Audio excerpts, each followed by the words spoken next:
ನಮಸ್ಕಾರ. ಈ ದಿನ ಆಧ್ಯಾತ್ಮಿಕದ ಒಂದು ಮುಂಚೂಣಿಯಲ್ಲಿ ನಾನು ನವರಾತ್ರಿ ದಿನಗಳಲ್ಲಿ ಜಪ ಮಾಡಲಿಕ್ಕೆ ನಾನು ಜಪಮಾಲೆಯನ್ನ ಹೇಳಿ ಕೆಲವೊಬ್ಬರಿಗೆ ಮೂಲ ಮಂತ್ರವನ್ನು ಕೊಟ್ಟಿದ್ದೆ. ಕೆಲವೊಬ್ರು ಜಪ ಮಾಡಿದ್ರು, ಚೆನ್ನಾಗೇ ಮಾಡಿದ್ರು. ಅವ್ರು ಹೇಳ್ತಿದ್ದಾರೆ, ಎಷ್ಟೊಂದು ಶಾಂತತೆ ಆವರಿಸಿದೆ ನನ್ನಲ್ಲಿ. ಈ ಶಾಂತಿ ಯಾವ ತತ್ವ, ಯಾವ ಮೂಲದಿಂದ ಬಂತು ಗುರುಗಳೇ, ಅದ್ರ ಬಗ್ಗೆ ವಿಶ್ಲೇಷಣೆ ಮಾಡಿ ಅಂತ ಹೇಳಿದ್ದಾರೆ. ನೋಡಿ, ಈ ಕಳೆದಿರೋ 40 ವರ್ಷದ ಜೀವನದಲ್ಲಿ ಒಂದು 20 ವರ್ಷನಾದ್ರೂ ಉತ್ಸವನ ನೋಡಿದಿರಿ ನವರಾತ್ರಿಯಲ್ಲಿ. ಬಟ್ ನೀವೇನು ಮಾಡಿಲ್ಲ. ಬಟ್ ಈ ಸರಿ ಮಾಡಿದಾಗ ನಿಮ್ಮಲ್ಲಿ ಶಾಂತಿಯತೆ ಆವರಿಸಿದೆ. ಅದಕ್ಕೆ ಮೂಲ ಪ್ರೇರಣೆ ಏನು? ನೀವೇ ಅಲ್ವಾ? ಮಂತ್ರ ಹೇಳಿದೆ ನಾನು ಏನಂತ, ಈ ತರ ಮಂತ್ರೋಚ್ಚಾರಣೆ ಮಾಡಿ ಆ ತಾಯಿಯನ್ನ ಹೋಲಿಸ್ಕೊಳ್ಳಿ ಅಂತ. ಬಟ್ ನೀವೇನ್ ಮಾಡಿದ್ರಿ? ಅದನ್ನ ಹೆಚ್ಚು ಕಾನ್ಸಂಟ್ರೇಷನ್ ತಗೊಂಡ್ ಮಾಡಿದ್ರಿ. ಯಾಕೆ? ಹೊರ ಜಗತ್ತಿನ ವಿಷಯಗಳ ವ್ಯಾಮೋಹ ಕಡಿಮೆ ಮಾಡ್ಕೊಂಡ್ರಿ. ಯಾಕೆ ಕಡಿಮೆ ಮಾಡ್ಕೊಂಡ್ರಿ? ಸಾಕು ಅನಿಸ್ತು. ಯಾಕೆ ಸಾಕು ಅನಿಸ್ತು?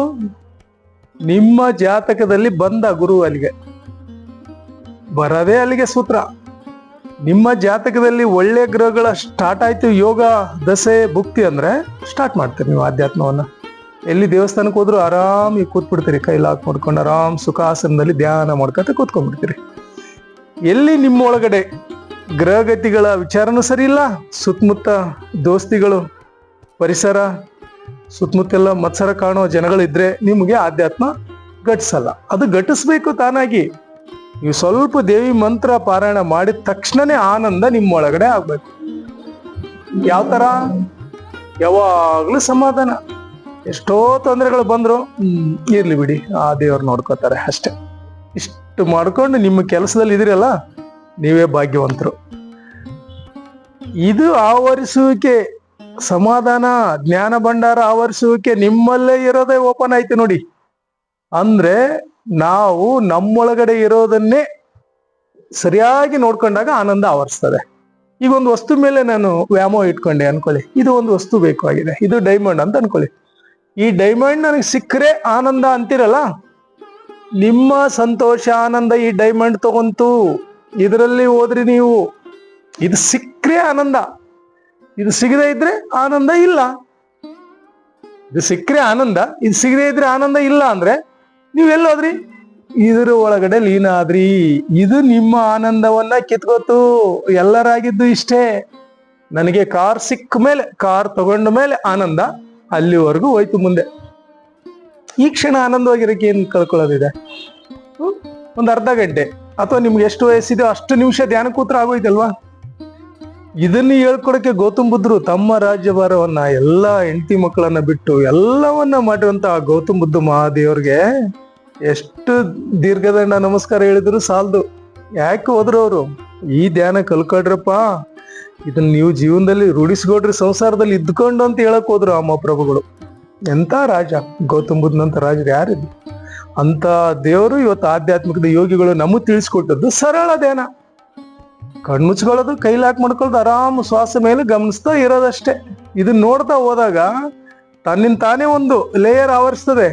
ಎಷ್ಟು ಆನಂದದ ಸ್ಥಿತಿ ಅಂದ್ರೆ ಅದು ಹಂಗಿರುತ್ತೆ.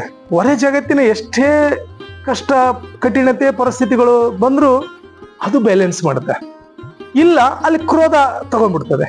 ಕ್ರೋಧ ಆಕಾರ ತಗೊಂತು ಅಂದ್ರೆ ದ್ವೇಷ, ಅಹಂಕಾರ, ಓಸಕ್ಕೂ ಅವಕಾಶ ಮಾಡಿಕೊಟ್ಟಂಗೆ ನೀವು ಬರ್ರಿ ಅಂತ ದಾರಿ ಮಾಡಿಕೊಟ್ಟಂಗೆ ಅವ್ರಿಗೆ. ಯಾವತ್ತು ನಿಮ್ಮೊಳಗಡೆ ಸಮಾಧಾನ, ಶಾಂತಿ ಬಿಟ್ಟು ಕೊಟ್ಟಿಲ್ವೋ, ಇವರೇ ವಿನ್ನರ್.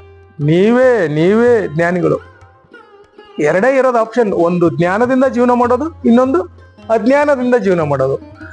ಮಾಡ್ತಕ್ಕಂಥ ಜೀವನದಲ್ಲಿ ನಾನು ಜ್ಞಾನಿಯಾಗಿ ಬದುಕ್ತಾ ಇದ್ದೀನೋ ಅಜ್ಞಾನಿಯಾಗಿ ಬದುಕ್ತಾ ಇದ್ದೀನೋ ಅನ್ನೋದು ಗೊತ್ತಾಗದು ನಿಮ್ಗಷ್ಟೇ ಗೊತ್ತಾಗುತ್ತೆ, ಬೇರೆದವ್ರಿಗೆ ಗೊತ್ತಾಗಲ್ಲ ಈ ಸಬ್ಜೆಕ್ಟ್. ಜ್ಞಾನಿಯಾಗಿ ಬದುಕಿದಾಗ ಆನಂದದ ಸ್ಥಿತಿ ಹೆಚ್ಚಾಗ್ತಾ ಹೋಗುತ್ತೆ. ಅಜ್ಞಾನ ಸ್ಥಿತಿಯಲ್ಲಿ ಇದ್ದಾಗ ವಿಷಯ ವ್ಯಾಮೋಹಗಳು ಹೆಚ್ಚಾಗ್ತಾ ಬರುತ್ತೆ. ವಿಷಯ ವ್ಯಾಮೋಹಗಳು ಬರೀ ಇವ್ರಿಂಗೆ ಅವ್ರ ಹಂಗಂದ್ರು, ಇವ್ರು ಹಿಂಗಂದ್ರು.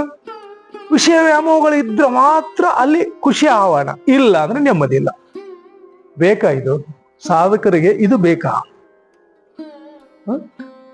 ಅದಕ್ಕೋಸ್ಕರ ಯಾರ್ಯಾರು ಈ ಸತ್ಸಂಗ, ಆಧ್ಯಾತ್ಮ, ಧ್ಯಾನ ಭಂಡಾರವನ್ನು ಆವರಿಸ್ತಿದ್ದೀರಲ್ಲ, ನೀವೆಲ್ಲ ನಾನು ಹೇಳಿದ್ದನ್ನು ಮಾತ್ರ ಪ್ರಯೋಗಿಸ್ತಾ ಹೋಗಿ.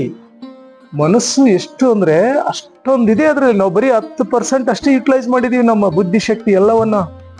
ಉಳಿದ 90% ಹಂಗೆ ಕೂತದೆ. ಎಲ್ಲಾ ಜ್ಞಾನಿಗಳು, ಸಾಧಕರು, ವಿಜ್ಞಾನಿಗಳು ಎಲ್ಲ ಯೂಸ್ ಮಾಡಿದ್ ಬರೀ 10%. ಇನ್ನು 90% ಹಂಗೆ ಇದೆ ನಮ್ಮ ಜ್ಞಾನ ಭಂಡಾರ. ಅದಕ್ಕೆ ಮನೆಯಲ್ಲಿ ಇದ್ಕೊಂಡು ನೀವು ಮಾಡೋ ಕೆಲ್ಸಕ್ಕೆ ಕಾಯಕವೇ ಕೈಲಾಸ್, ಅದರಲ್ಲೇನೆ ಏಕಾಗ್ರತೆ ಆಗಿ, ಬಸವಣ್ಣವರ ತತ್ವ ಇದೆಯಲ್ವಾ, ಅಲ್ಲೇ ಏಕಾಗ್ರತೆ ಆಗಿ ಕಾಯಕ ಸರಿಯಾಗಿ ಮಾಡ್ಕೊಳ್ಳಿ.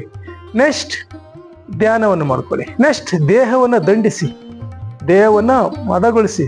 ದುಡಿಮೆ, ಭೂಮಿ ಕೃಷಿ ಇದೆಯೋ ಅಥವಾ ಹಾರ್ಡ್ ವರ್ಕ್ ಇದೆಯೋ, ಅದು ಯಾವುದೂ ಆಗಲ್ಲ, ನಾನು ಆಫೀಸ್ ವರ್ಕ್ ಮಾಡ್ತೀನ, ಹೋಗಿ ಓಡ್ರಿ, ಒಂದು 4-6 ಕಿಲೋಮೀಟರ್ ಓಡ್ರಿ, ವಾಕ್ ಹಾಕೊಂಡು ತುಂಬಾ ಹೋಗ್ರಿ. ವಾಕಿಗೆ ಎಷ್ಟು ಓಡ್ತಿರೋ ಅಷ್ಟು ಸ್ವೆಟ್ಟಿಂಗ್ ಬರ್ಬೇಕು ಬಾಡಿಯಲ್ಲಿ. ಅವಾಗ ಇಂದ್ರಿಯಗಳು ಎಲ್ಲ ಏನೇನಿದೆಯಲ್ಲ ಪಾರ್ಟ್ಸ್ ಅವೆಲ್ಲ ಬೆವರು ಬಂತು ಅಂದ್ರೆ ದೇಹ ಆರಾಮಾಗಿ ಧ್ಯಾನಕ್ಕೆ ಸಪೋರ್ಟ್ ಮಾಡುತ್ತೆ. ದೇಹ ದಣದಿಲ್ಲ ಅಂದ್ರೆ ಧ್ಯಾನ ಆಗೋದೇ ಇಲ್ಲ. ಯಾಕೆ ಅಂದ್ರೆ ದೇಹ ದಣದಾಗ ಮಾತ್ರ ಆನಂದ ಸಿಗುತ್ತೆ. ನೀವು ನೋಡಿ, ಬಹಳಷ್ಟು ನೋಡಿ, ಹಾರ್ಡ್ ವರ್ಕ್ ಮಾಡಿ ಬನ್ನಿ, ಆಮೇಲೆ ಸುಮ್ಮನೆ ಕೂತ್ಕೊಳ್ಳಿ, ಕೈಲಿ ಹಾಕಿ ಮಾಡ್ಕೊಂಡು ಸುಖಾಸನದಲ್ಲಿ ಧ್ಯಾನ ಘಟಿಸ್ಬಿಡುತ್ತೆ. ಎಷ್ಟು ನೆಮ್ಮದಿ ಅಂದ್ರೆ ಭಗವಂತ ಸಾಕು, ಎಷ್ಟು ಚೆನ್ನಾಗಿ ಕೊಟ್ಟಿದೆಯಲ್ಲ ಅಂತ ಅನ್ಸುತ್ತೆ. ಇದು ಒಂದು ಸರಿ ಮಾಡಿ ನೋಡಿ, ಎಷ್ಟು ಹ್ಯಾಪಿ ಕ್ರಿಯೇಟ್ ಆಗುತ್ತೆ ನೋಡಿ. ಸಾಧಕರೆಲ್ಲರೂ ಮೊನ್ನೆ ಈ ನವರಾತ್ರಿ ಕೊಟ್ಟು ಮಂತ್ರ ಸಾಧನೆ ಮಾಡಿದಿರಲ್ವಾ, ನಿಮ್ಗೆಲ್ಲರೂ ಒಳ್ಳೇದಾಗ್ಲಿ. ಮುಂದಿನ ನವರಾತ್ರಿ ಒಳಗೆ ಆ ತಾಯಿ ನೀವು ಅನ್ಕೊಂಡು ಕೋರಿಕೆಗಳು ಈಡೇರ್ಲಿ. ಮತ್ತು ಆ ಸಾಧನೆಯ ಜೊತೆ ದಿನ ಮಂತ್ರವನ್ನ 108 ಸಾರಿ ಜಪಿಸಿ. ಹಾಗೆ ಇನ್ನೂ ಅದು ಎನರ್ಜಿ ಹೆಚ್ಚಾಗ್ತಾ ಹೋಗುತ್ತೆ. ಯಾವತ್ತು ಎನರ್ಜಿ ಹೆಚ್ಚಾಗುತ್ತೋ ಆಗ ನಿಮ್ಗೆ ಲೈಫ್ ಬೇಕು ಅನ್ಸುತ್ತೆ, ಖುಷಿನೇ ಆವರಿಸುತ್ತೆ. ಓಕೆ, ಎಲ್ಲರಿಗೂ ಧನ್ಯವಾದಗಳು.